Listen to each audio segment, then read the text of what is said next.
Seja bem-vindo. Nós estamos aqui para fazer um breve estudo de Romanos capítulo 8. Tenho certeza que será um tempo muito abençoado para você. Eu creio que vai te ajudar, vai te levar a um relacionamento com Deus mais íntimo, quando você tem o entendimento de Romanos capítulo 8. Eu acredito que a, a base do nosso relacionamento com Deus precisa ser a sua paternidade, né? A paternidade de Deus nas nossas vidas. E quando nós temos a compreensão do que é essa paternidade, do que é o relacionamento, não com regras, mas com a pessoa de Jesus, então a nossa vida, o nosso dia a dia começa a mudar. Nós sentimos Deus mais de perto, Deus com um relacionamento singular conosco. Esse é o relacionamento que Ele quer ter com você e comigo, um relacionamento singular, específico, né, com cada um de nós. Seja bem-vindo ao nosso canal, seja bem-vindo a essa aula. Antes de nós prosseguirmos, eu quero pedir a você para que você possa se inscrever no nosso canal, você possa a, compartilhar essa mensagem, curtir essa mensagem, para que mais pessoas possam aí estarem acessando e sendo abençoadas também. Amém? Vamos prosseguir então, aqui em Romanos capítulo 8. A partir do versículo 1, diz: Agora, pois, já não existe nenhuma condenação para aqueles que estão em Cristo Jesus. Vamos lá. Porque o texto está dizendo que não existe condenação alguma para aqueles que estão em Cristo Jesus. Você está em Cristo Jesus? Amém? Se você creu em Jesus, se arrependeu dos seus pecados, converteu seu coração a Ele, você está em Cristo. E não existe condenação para você. Olha lá o que diz no versículo 2. Porque a lei do Espírito da vida, em Cristo Jesus, livrou você da lei do pecado e da morte. O que significa isso? Antes, antes de Cristo, você e eu estávamos debaixo da lei do pecado. Estávamos debaixo de condenação eterna, da ira de Deus. Mas agora, com a vinda de Cristo, tendo Ele cumprido a lei, tendo Ele levado o escrito de dívida que era contra nós na cruz do madeiro, oferecido-se por nós na cruz. Ele levou os nossos pecados, levou as nossas dívidas, as dívidas que tínhamos com Deus, a dívida impagável que era a dívida pelo pecado. Nós não podíamos fazer absolutamente nada e então o Senhor Deus envia o seu Filho, como diz João 3,16. Deus amou o mundo, aqui o mundo somos eu e você, as pessoas, de tal maneira que Ele enviou o seu Filho unigênito, para que todo aquele que nele crê não pereça, mas tenha a vida eterna. Isso mesmo. E quando você recebe a Jesus como Senhor e Salvador, crendo em Jesus e no Evangelho, você é justificado. Quando você se arrepende do pecado verdadeiramente, você crê no Evangelho, você está, você entra, você agora participa do reino de Deus, né? Você se torna um filho de Deus quando você crê em Jesus. Agora, é, já não existe nenhuma condenação para aqueles que estão em Cristo Jesus. O pecado que você praticou até o momento que você se entregou a Cristo, né? E todo o seu pecado, quando você vem a Jesus, você crê nele, você se torna uma nova criação, uma nova criatura. Agora o seu pecado, o seu passado, ele ficou para trás aos olhos de Deus, Deus que é eterno. Aos olhos de Deus agora ele olha para você e ele não vê e não considera o seu passado pecaminoso na carne, o seu velho homem. Deus, quando olha para você agora em Cristo, ele vê você uma nova criação, uma nova criatura, né, que está debaixo da sua graça. Jesus comprou você e a mim, né, com o seu sangue precioso para Deus e nos tornamos filhos de Deus. Amém? Então agora Deus te vê como uma nova criação. Você nasceu novamente. Como diz lá em João 3, no versículo 3. É necessário que você nasça de novo, né? Então vamos lá. É por isso que não existe condenação. Por quê? Porque Jesus pagou o preço. E agora você está nesse lugar de filho. A lei do Espírito da vida. Qual é a lei do Espírito da vida?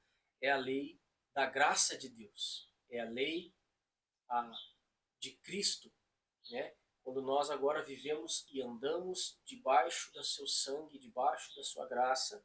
Então essa lei, onde nós somos agora guiados pelo Espírito de Deus, né? E andamos em espírito, ela nos livrou da lei do pecado e da morte, né, que era sobre nós.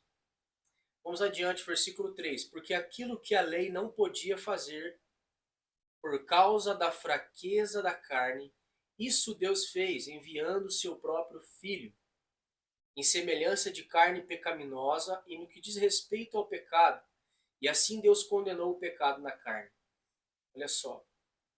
Porque aquilo que a lei não podia fazer, por causa da fraqueza da carne. Significa que a lei era ruim? Não, a lei é boa.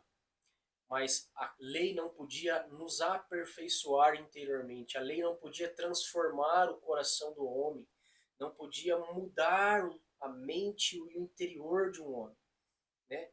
Ou seja, a lei não podia fazer isso não porque a lei era ruim, mas porque por causa da fraqueza da nossa carne nós não poderíamos e não conseguíamos viver uma vida plena e obediência e não podíamos ser purificados por causa da maldade do nosso coração, da fraqueza da nossa carne. Mas então, como a lei não podia fazer isso, nos aperfeiçoar, Deus, Deus fez isso como? Enviando o seu próprio Filho em semelhança de carne. Então Deus enviou Jesus em como a nossa semelhança, que assumiu a forma de homem, a forma de um ser humano, né?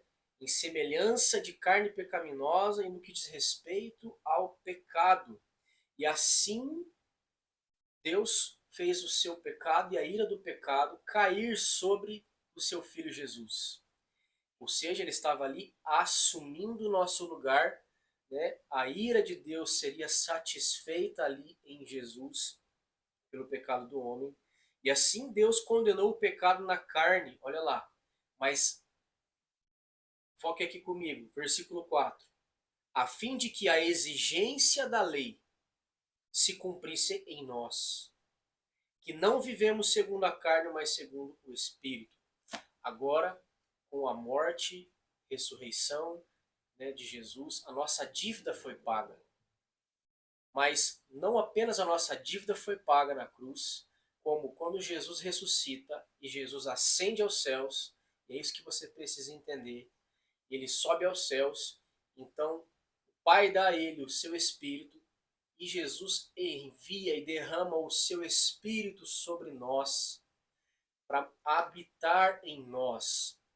Agora sim, João 3, capítulo 3, Jesus diz: em verdade vos digo, todo aquele que não nascer de novo não pode ver o reino de Deus. Mais adiante, lá nesse capítulo, Jesus vai dizer: em verdade vos digo, todo aquele que não nascer da água. E a água aqui é a palavra de Deus e do Espírito de Deus, nascer do Espírito de Deus, não pode entrar no reino de Deus. Vamos lá. Agora, quando você creu, o Espírito é enviado até você e a mim.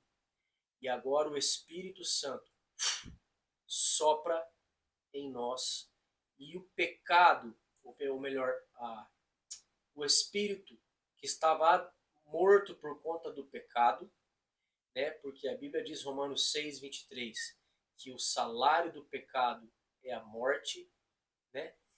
Ou seja, morte espiritual. Estávamos mortos por causa do pecado e nossos delitos, mas quando cremos, o sangue nos redime e o Espírito é enviado e o Espírito regenera o nosso espírito em nós. E agora sim, com o nosso espírito regenerado, agora nós somos uma nova criação, nascemos de Deus, nascemos do Espírito, né? E você nasceu do ventre da sua mãe, mas agora, crendo em Jesus, você nasceu espiritualmente. E agora o Espírito em nós também, ele irá nos transformar de dentro para fora. Você nasce espiritualmente, imediatamente ao crer e se arrepender dos seus pecados e crer em Jesus, você nasce imediatamente do Espírito. O Espírito vem e você nasce de novo, seus olhos são iluminados para a verdade. Agora o seu espírito foi vivificado pelo Espírito de Deus. E aí é que agora nós andamos debaixo da graça de Deus. A graça, como nós vimos aqui nesse texto, a graça que agora nos capacita a andarmos e vivermos uma vida piedosa, em intimidade, em transformação, em obediência a Deus. Muitos pregam por aí a hipergraça, que é o contrário daquilo que nós estamos falando aqui biblicamente. A hipergraça é quando pensam, posso viver de qualquer maneira, eu acredito em Jesus e não importa como eu ando, agora no final as coisas vão dar certo. Não, isso é heresia e isso te leva para o inferno, esse entendimento. A graça de Deus, que ela é o favor imerecido de Deus aos homens, também é o poder de Deus que capacita-nos a andar uma vida em obediência, né? Seria impossível você e eu obedecermos a Deus, sermos mudados de dentro para fora no relacionamento com Ele, transformados sem a presença do Espírito Santo em nós, sem a graça em nós. É justamente o que a graça faz. Ela nos dá capacidade de ter intimidade com Deus e através de um relacionamento diário com Deus, dentro de mim, um relacionamento em espírito e em verdade, aqui dentro, eu sou mudado, eu sou transformado, né? Meu caráter é transformado à semelhança de Cristo. Isso acontece dia após dia, isso acontece de glória em glória. Uma vez que o teu espírito foi imediatamente vivificado, agora a sua alma que está em você são as suas emoções, seus sentimentos, seus pensamentos, maneiras de pensar, suas emoções, elas vão ser gradativamente mudadas, transformadas, porque agora você está sendo afetado pela presença da vida, que é Cristo, né? E esse relacionamento, ele é pessoal com Jesus. Em João 14, no versículo 21, o Senhor diz que aquele que tem os seus mandamentos, tem a sua palavra, esse é o que o ama. E o Pai o amará. E Jesus diz, eu também o amarei, e virei e me manifestarei a ele. À medida que você ama a palavra, e crê na palavra, o próprio Senhor virá e se revelará, se manifestará. E aí não há como você permanecer igual diante da face de um relacionamento pessoal com Cristo, né? Ao contrário do que uma religião, um relacionamento com um conjunto de regras e letras apenas pode fazer por nós. Não pode nos mudar, não pode nos transformar, não pode nos dar vida, né? Mas um relacionamento com a pessoa de Jesus, sim, nos dará vida e vida plena nessa terra e a vida eterna. Então, já não há nenhuma condenação para quem está em Cristo, né? Ah, por quê? Porque Jesus agora pagou o preço. Agora nós temos a graça para andar nessa terra como Jesus andou. Amém? Deus te abençoe em nome do Senhor Jesus.